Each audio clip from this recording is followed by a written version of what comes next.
Vabandust, mul ei ole iga nädal materjali, millest videot teha, sest et elu Argentiinas on nagu elu ikka.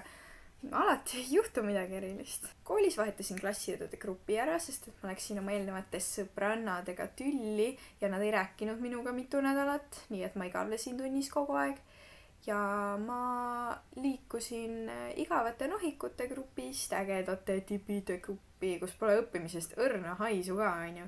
Nad lihtsalt, nad ei tee mitte midagi. Terve tunni taidleme, räägime juttu, onju. Aga kuidagi päeva lõpuks on mul ikka kõik kodused tööd juba tehtud ja mingi tööd on, kontrolltööd on 9-10, samal ajal kui nemad saavad 2 ja 3. Nii et õpetajad minuga ei mölise. Ma võin põhimõtteliselt kõike teha. Täpselt nagu Eestis. Minuga koos vahetas grupiga üks klassivend, kes käib mul järgi nagu väike kutsikas. Ja rääkides poistest, kes käivad mul järgi nagu väiksed kutsikad, ma sain selle nädala jooksul päris palju haigeid armuavaldusi. Issand jumal, see tüüp, see pikk tüüp, kes mulle hirmu nahka ajab, on ju. Eelmisel poliitšel, ta kutsus mu uuesti tantsime ja siis ma mõtlesin, et kõik vaatasid jälle teda, on ju. Ja siis ma mõtlesin, et okei, ma tantsin temaga, vahet pole. Ta tantsis nii halvasti lihtsalt. Põhimõtteliselt, ta meenutas mulle kosmonauti. Me mingi tantsisime natukene. Või no, see ei olnud tantsimine, see oli mingisugune, ma ei tea, mis asi. Ja ta... Nii, ma kogun ennast. Ta vaatas mulle silma ja oli nagu... Kaisa, sa meeldid mulle väga. Sul poiss on. Ma olin täiesti sõnatu, sest et vabandust, ma ei oska veel inimestele hispaania keeles korvi anda. Ja siis ainuke asi, mis ma teha suutsin, oli vaadata Nikole otsa siukse näoga, et päästa mind kohe.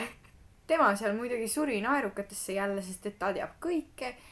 Ja siis ta tuli ja varastas mu väga sujuvalt kosmonaudi käest ära, sest et ta sai pihta, mida ma selle tapva pilguga mõtlesin. Reedel ma ei läinudki poliitšesse, sest et me pidutsesime hoopis Giovanna hiiglaslikus majas koos meie tüdrukute kamba ja Giovanna venna sõpradega.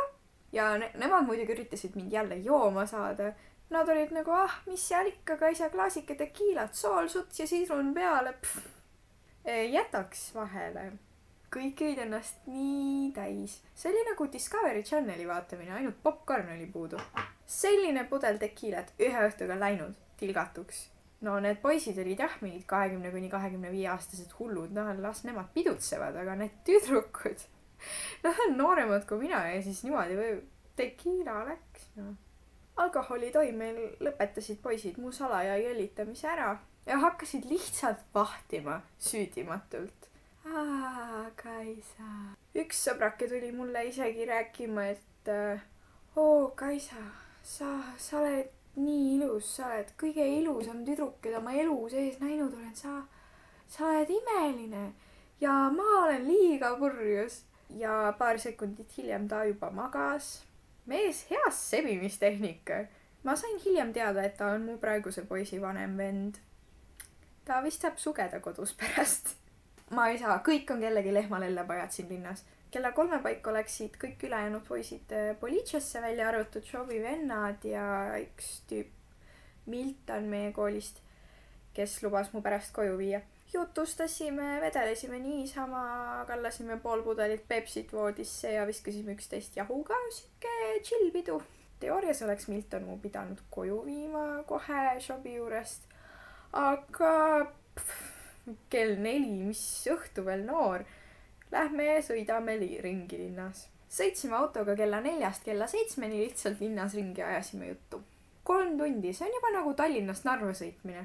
Ilmselgelt on siin kütus väga odav. Üldse, siin on kõik odav. Elu on ilus. Elu on ilus siin. Kui keegi mind üritaks praegu Eestisse tagasi viia, siis ma põgeneks džunglisse. Ma ei taha oma Eesti elule mõeldagi. Siin linnas on veel 2 vahetusõpilast, üks sakslane ja üks soomlane, aga no nad ei ole enam vahetusõpilased, lihtsalt üks otsustas siia elama jääda ja teine tuli pärast tagasi. Nad väidavad, et nad tulid siia õppima ja minu esimene reaktsioon oli nagu, mis nad õpivad siin. Hiljem mulle seletati, et nad tulid siia tagasi, sest et nad ei pea põhimõtteliselt absoluutselt pingutama ja nad saavad siin vabalt kõrghariduse kätte ja kui sa Argentiinas saad kõrghariduse, siis sul on töökoht kindlustatud, sa oled nagu raudpolt, mingi rikkur kuskil suures majas. Samal ajal kui Euroopas sa võid saada hea hariduse küll, õpetad ikka McDonaldsi teenindajana. Eesti gümnaasium, kool kella 8 mingi 4 või 5 ja siis terve ülejäänud päev põhimõtteliselt kodused tööd, aega pole, mitte midagi teha ei saa. Gümnaasium Argentiinas, tunnid kella 1, terve ülejäänud päev, tee mis tahad, vabadus, sest et koduseid töid ei ole ja emmekesel ei tasu muretseda. Mina tahan ikkagi Eestis oma või kuskil Euroopas oma kõrghariduse kätte saada, sest mina erinevalt teistest ei õpi selleks, et töökohta saada, ma õpin, sest et ma tahan asju teada, mulle meeldib asju teada. Ma tahan teada, kuidas maailm toimib, ma tahan teada, kuidas kõik need hammasrattad kokku käivad ja kõik. Ja see läks liiga filosoofiliseks, ma nüüd lähen. Tšau.